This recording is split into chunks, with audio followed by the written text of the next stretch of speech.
Assalamualaikum warahmatullahi wabarakatuh. Hari ini saya nak buat ulasan perlawanan di antara Kedah menentang Penang, yang mana Kedah menang 1-0 hasil jaringan daripada Ronak Ngah. Walaupun begitu, gol Ronak Ngah boleh dikatakan berada dalam kedudukan offside dan menjadi pertikaian dan juga perbualan di sosial media. Tetapi bukan itu yang ingin saya bincangkan. Saya ingin bincangkan hanya dalam corak permainan dan juga gameplay yang ditunjukkan oleh kedua-dua pasukan. Jadi jom kita masuk ke dalam ulasan perlawanan. Untuk perlawanan ini, kedua-dua pasukan bermain dengan sangat baik bagi saya apabila mereka saling menyerang dan juga berbalas serangan. Tetapi untuk pasukan Kedah, nampak gaya percubaan-percubaan yang mereka ada gagal untuk menambah jaringan daripada 1 ke jadi 2. Dan untuk pasukan Penang pula, boleh dikatakan akibat daripada ketumpulan bahagian serangan mereka, mereka gagal untuk convert segala peluang yang ada untuk menyamakan kedudukan ataupun untuk menambah jaringan demi jaringan.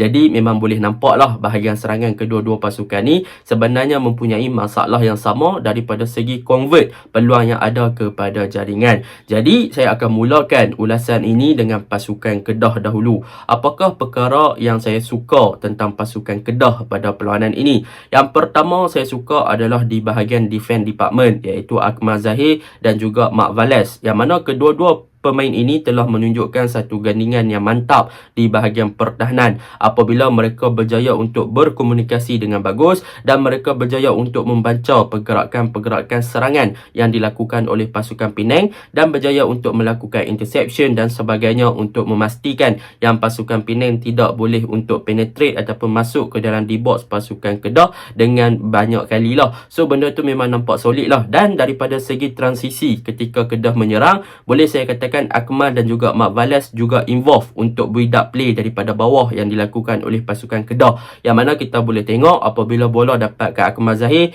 dialah yang akan push untuk naik sampai ke kawasan middle third, dan disebabkan build up daripada bawah yang dilakukan oleh centre back pasukan Kedah, sama ada Akmal Zahir ataupun Mark Valles, telah memberikan ruang yang lebih kepada Azmir yang bertindak sebagai left back dan juga Kamel bertindak sebagai right back untuk naik lebih ofensif bagi membantu bahagian serangan. Kamel boleh backup Hafiz di bahagian kanan dan Azmir boleh backup kepada Mardi di bahagian kiri. Dan kita boleh lihatlah bagaimana Azmir pada perlawanan ni, disebabkan belah kiri pasukan Kedah ni jarang di-attack oleh pasukan Penang, Azmir boleh bertindak dengan sangat ofensif dan memberi bantuan kepada Mardi daripada segi overlapping. Cumanya di bahagian kanan pasukan Kedah ni kurang sikit lah. Sebab apa? Sebab Kedah banyak kali kena attack ataupun dipenetrate oleh pasukan Penang di bahagian kanan, yang menyebabkan kita boleh nampak Kamel punya position tu memang nampak dia punya goyah sikit, tetapi Kamel berjaya menjalankan tugas beliau dengan sangat baik apabila beliau sering di backup oleh Akmal di bahagian kanan apabila diserang ataupun di attack oleh pasukan Penang. Jadi untuk defense department dah bagus dah lah, boleh saya katakan. Dan dalam pada masa yang sama, kita boleh lihat juga untuk defense department pasukan Kedah dalam 5 ke 15 minit ataupun 20 minit yang pertama, Penang cuba melakukan long ball ataupun cuba bermain dengan direct football untuk melakukan hantaran-hantaran jauh mencari Lucas da Silva, dan mereka akan membuat hantaran-hantaran di belakang pertahanan. Jadi dalam 20 minit yang pertama tu, pertahanan Kedah berjaya untuk meneutralkan corak serangan Penang yang semacam itulah apabila mereka berjaya untuk melakukan offside trap dalam lebih kurang 2 ke 3 kali. Apabila offside trap tersebut asyik berjaya, maka Penang telah mengubah corak untuk tidak berbuat begitu lagi lah. Jadi boleh saya katakan defense department pasukan Kedah ni daripada segi reading game ataupun pembacaan game, ketika Penang menyerang, mereka juga berjaya untuk membaca dan mereka berjaya untuk neutralkan corak serangan Penang dan berjaya counter bagaimana mereka nak membiarkan Penang tak bermain macam tu lagi. So benda tu bagus untuk defense department untuk back four pasukan Kedah semalam. Itu yang pertama. Yang kedua, apabila kita berbicara tentang pasukan Kedah, apa yang saya suka adalah di bahagian tengah. Apabila bahagian tengah Kedah, iaitu Khairul Azrin, Sarawak dan juga Syazwan Zainon, yang mana bagi saya antara pemain yang berjaya menarik minat saya adalah tentang Sarawak yang bermain sebagai number 8 tetapi bertindak dalam masa yang sama sebagai playmaker. Kita boleh tengok apabila bola dapat kat Sarawak, Sarawak lah yang menjadi orang kata apa playmaker ataupun menjadi tonggak utama pasukan Kedah dalam menggerakkan serangan dari bahagian tengah. Kita boleh tengok dia lah yang akan melakukan switch play, beliau lah yang akan link up antara bahagian wide area dan juga bahagian serangan. So adanya pemain seperti Sarawak ni telah memberikan satu dimensi dan juga corak permainan yang menarik untuk pasukan Kedah. Dan kelebihan yang ada pada Sarawak ni, dia boleh untuk melakukan switch play dengan long ball yang sangat-sangat tepat. Dia punya passing accuracy bagus, dia punya vision bagus, dan yang paling penting dia boleh link up dengan baik antara Syazwan Zainon yang bertindak sebagai attacking midfielder, yang mana kita boleh tengok apabila Syazwan Zainon berada di belakang Ronald Ngoh, bila Sarawak dapat bola, dia akan drop deep ke bawah untuk membantu Sarawak dalam pembinaan ataupun serangan pasukan Kedah daripada bahagian tengah. Jadi benda tu telah menyebabkan bahagian tengah Kedah ni nampak hidup dan mereka berjaya untuk menggerakkan dan melakukan switch play yang sangat menarik lah. Dari transition ke tengah ke attacking tu nampak menarik, terutamanya di bahagian wide area. Cumanya ada beberapa masalah dalam pergerakan serangan pasukan Kedah ni yang akan saya ceritakan sebentar lagi. Jadi itu yang boleh saya puji untuk pasukan Kedah di bahagian tengah. Dan untuk game ni, apa yang boleh saya katakan, Kedah masih lagi bermain dengan corak yang lebih kurang sebenarnya. Apabila mereka dapat bola, mereka akan cuba untuk supply bola kepada Ronald Ngoh dengan cepat. Jadi benda tu masih lagi typical of Kedah punya gameplay lah, yang mana mereka masih lagi menjadikan Ronald Ngoh sebagai target man, dan mereka sebolehnya ingin cepat-cepat passing bola ke hadapan bagi mencari Ronald Ngoh. Ronald Ngoh dapat bola, dialah yang akan cuba untuk menjaringkan gol dengan larian-larian solo dia, dengan menggunakan fizikal dan juga pace yang ada.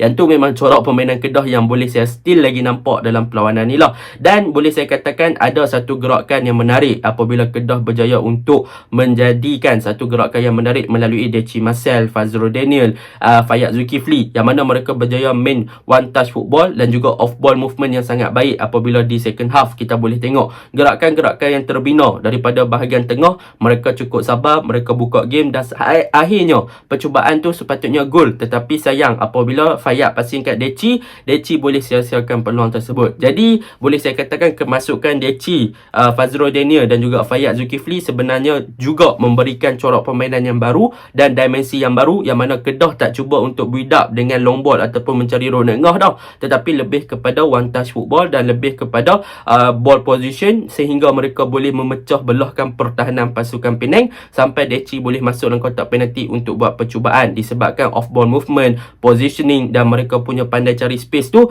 telah menunjukkan yang Kedah punya corak serangan pada perlawanan semalam itu adalah corak serangan yang berbeza berbanding waktu first half ketika mereka lebih kepada direct untuk mencari Ronald Ngoh. Jadi itu sahaja yang saya suka untuk pasukan Kedah. Kita masuk pula kepada kelemahan pasukan Kedah. Okey, kelemahan pasukan Kedah pada perlawanan ni, walaupun Ronald Ngoh menjaringkan satu gol dan ada beberapa gerakan yang diciptakan oleh Ronald Ngoh mampu untuk menjaringkan gol, tetapi sebenarnya dalam first half dan juga ketika 20 minit yang pertama di second half, sebenarnya Kedah bergelut dalam mencari Ronald Ngoh. Apabila mereka boleh dikatakan corak permainan mereka hanya kepada satu arah sahaja, tanpa mereka menggunakan kelebihan yang ada pada Mardi ataupun Hafiz untuk penetrate di bahagian wide area. Yang sebaliknya boleh dikatakan bahagian serangan pasukan Kedah untuk perlawanan ni, mereka lebih narrow ataupun lebih suka untuk direct kepada, memang on point kepada Ronald Ngoh. Tetapi kekurangan Ronald Ngoh pada game ni boleh dikatakan walaupun dia ada dapat bola dalam 2-3 kali percubaan yang dia dapat,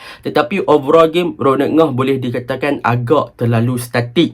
Jadi boleh dikatakan akibat daripada statik ataupun pergerakan Ronald Ngoh yang terbatas ni, Kedah tak banyak choice ataupun tak banyak space untuk melakukan hantaran kepada beliau. Jadi bila mana Ronald Ngoh ni berada dalam positioning yang betul sahaja, baru Kedah boleh supply bola. Tetapi sekiranya Ronald Ngoh tak bergerak untuk lepaskan diri daripada marking daripada Rafa Victor ataupun Khairul, maka memang tak boleh nak memang Kedah tak boleh nak supply bola kat dia. Jadi benda tu agak sangkut lah. Walaupun Syazwan Zainon dah cuba untuk drop ke bawah, untuk drop ke bawah dan untuk open space kepada dia, tetapi Ronald Ngoh masih lagi gagal untuk menjalankan tugas bagi untuk melakukan check in, check out, lepaskan marking ataupun cari space yang kosong untuk beliau menerima bola. Tetapi itu mungkin benda yang kecil lah. Tetapi benda yang kecil ni sebenarnya boleh jadi besar. Sebab apa? Kalau Kedah punya corak permainan, Ronald Ngoh tak statik, boleh bergerak merata-rata lagi, saya rasa Kedah boleh bermain dengan direct lebih baik lah. Itu yang Kedah kena perbaiki. Yang kedua boleh saya cakapkan untuk game ni di bahagian kanan, Al-Hafiz boleh dikatakan beliau tak dapat support yang banyak daripada Kamel. Macam saya cakap, Kamel asyik kena attack oleh pasukan Penang. Jadi Kamel pun dia mungkin ditugaskan untuk more to passive dan juga more to defensive. Maka Kamel dia tak boleh nak naik terlalu tinggi bagi memberi support kepada Al-Hafiz. Sebab apa? Sebab takut lah kalau tiba-tiba Penang counter, tempat dia expose, memang senang lah untuk Penang untuk attack penetrate belah tu sebab takut tempat dia kosong. So belah kanan boleh dikatakan Al-Hafiz agak berkesorangan, isolated. Dan untuk Mardi untuk game ni boleh saya katakan dia punya performance agak drop. Dia bukannya bermain macam selalu. Boleh dikatakan beliau juga bermain dengan mencari road tengah. Cumanya saya suka sebab Mardi ni boleh nampak yang dia mula untuk involve dengan gameplay secara teamwork. Dia dah tak suka buat kerja bersendirian. Tetapi dalam masa yang sama, saya masih lagi mengharapkan yang dia boleh buat kerja bersendirian. Sebab itu adalah typical winger. So sepatutnya dia boleh lah buat larian-larian yang berbahaya macam selalu dia buat. Tetapi untuk game Penang ni, nampaklah Mardi ni agak pasif dan dia more involved to midfield lah. Jadi benda tu yang menyebabkan Kedah nampak kurang lah untuk game ni. Jadi itu sahajalah untuk pasukan Kedah. Kita masuk pula untuk pasukan Penang. Untuk pasukan Penang, sebenarnya mereka bermain dengan corak permainan yang agak menarik. Walaupun dalam 15 ke 20 minit yang pertama, mereka cuba bermain dengan long ball ataupun hantaran-hantaran di belakang pertahanan dan sebagainya. Tetapi yang menjadi titik kepada bahagian tengah pasukan Penang ni adalah dengan kehadiran Endrick Dos Santos.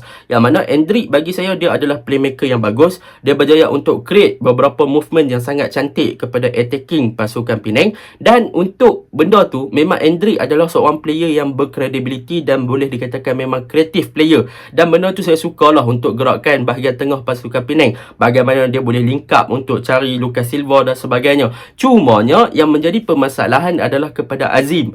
Yang mana Azim untuk game ni, dia ada 2 golden chance. Gol yang satu gerakan yang pertama, beliau dah ada chances ataupun ada space untuk melepaskan shoot terus untuk menjaringkan gol. Tetapi Azim still lagi nak tunggu dalam keadaan yang dia stabil dan comfort untuk melepaskan percubaan. Tetapi pertahanan Kedah dah mula untuk block dan berjaya rampas balik bola. Dan yang kedua, Azim dia tak nak challenge ball. So benda tu yang menyebabkan saya tertanya-tanya, kenapa Azim ni tak lepaskan gol sahaja padahal dia boleh just score, tetapi dia masih lagi nak cari kedudukan yang comfort. Walaupun pada hakikatnya dia boleh dah nak score. Itu tentang pasukan Penang lah. Dan kelemahan lagi pasukan Penang untuk game ni adalah daripada segi attacking mereka memang agak tumpul.